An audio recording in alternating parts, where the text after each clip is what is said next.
bien pareil. Oui. C'est une belle machine, madame. Ah, des belles machines, oui. Oui. L'écoute qu'on a actuellement, je vous dirais, elle est très minime. Nos élus se sont souvent transformés en entrepreneurs et leur objectif, c'est toujours des jobs, des jobs, des jobs.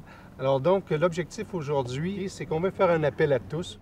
Alors, si vous pouvez voir derrière nous, donc le trou qui va se avoir là va rester pour finalement là, plusieurs centaines d'années. Alors, la population de la région est très inquiète, surtout que tout ce développement-là n'est pas unique à ici. On sait qu'il y a d'autres mines qui vont se développer de la même façon et ils sont dans des régions habitées. Vous avez d'ailleurs dans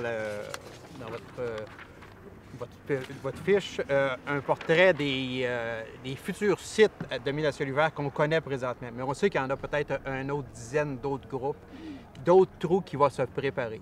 Fait qu'on veut absolument que la population se prononce. On n'est plus dans les années, début des années 1900 où l'industrie faisait ce qu'elle voulait.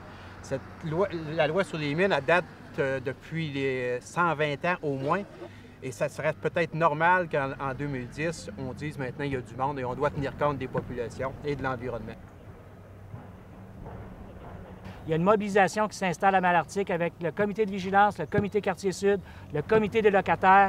On va débarquer au conseil municipal encore ce soir et c'est pas terminé tant qu'on n'aura pas l'assurance, le soutien des autorités gouvernementales locales et supérieures, on ne lâchera pas.